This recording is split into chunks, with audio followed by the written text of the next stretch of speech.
तर मित्रांनो, मी Nitin Chaudhari top electrician या यूट्यूब चॅनलवरती आपलं स्वागत आहे। आज आपण शिकणार आहोत 8 मॉड्युलर बोर्डची वायरिंग कशी करायची। 8 मॉड्युलर बोर्डमध्ये आपण 2 सॉकेट आणि 2 स्विच घेतलेले आहेत। 2 सॉकेट आणि 2 स्विचचं कनेक्शन मी तुम्हाला सांगतो कसं करायचं ते।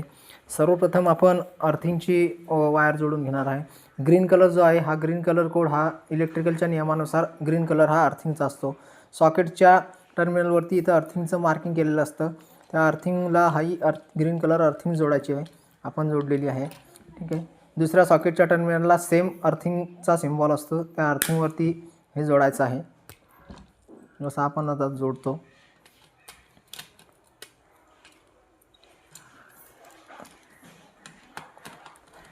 त्यानंतर आपण अर्थिंग नंतर आपण घेणार आहोत फेजचं कनेक्शन। फेज जो आहे हा फेजचा कलर कोड हा इलेक्ट्रिकलच्या नियमानुसार रेड कलरचा हा फेजचा कलर कोड आहे।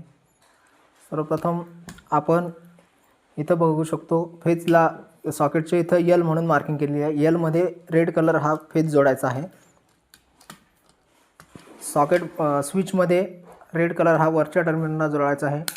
त्यानुसार इथं वरच्या टर्मिनलला जोडल्यानंतर हा बटन आपण असा चालू केला का फेज जाऊन सॉकेट ऑन होईल।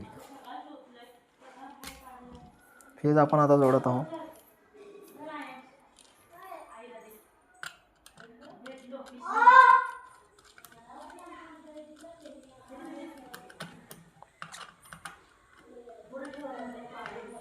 फेज जोडल्यानंतर आता ही आपण या ठिकाणी मेन फेज घेणार आहोत।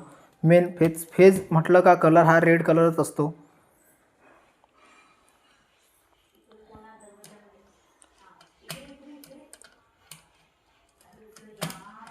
या ठिकाणी आपण आता हा मेन फेज घेतलेला आहे। तसंच दुसऱ्या स्विचला सुद्धा सेम दुसऱ्या स्विचला मेन फेज खालच्या टर्मिनलला द्यायचा आहे, जेणेकरून मेन लाईन जी आहे ती इथं आल्यानंतर ही मेन लाईन इथं येते। मेन लाईन इथं जोडायची। ही मेन लाईन इथं जोडल्यावरती आपण स्विच या पद्धतीने आपण स्विच ऑन करणार। हा स्विच ऑन केल्यानंतर सॉकेटला सप्लाय येतो।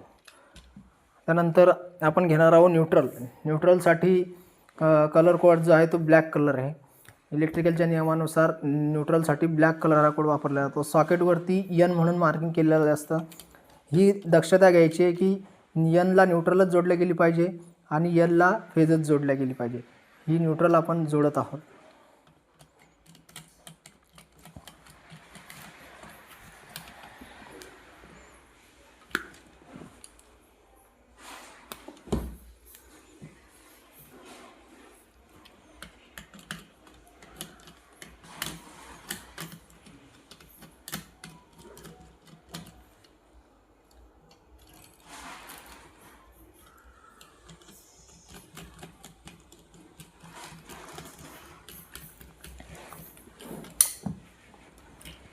सेम तशाच प्रकारे दुसऱ्या स्विचला सुद्धा फेज आपण देत आहोत। हा फेज आहे जो की बटन ऑन केल्यानंतर सॉकेटमध्ये फेज जाईल।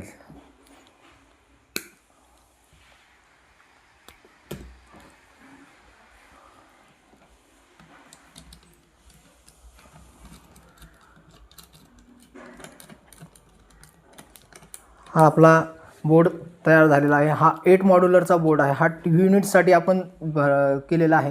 हे 2 टर्मिनल जे आहे जे आपण हे ब्लँक सोडलेले आहे, एक टेलिफोनसाठी आणि एक इंटरनेटसाठी आपण हे वापरू शकता। हे आपला 8 मॉड्युलरचा बोर्ड हा या ठिकाणी तयार झालेला आहे।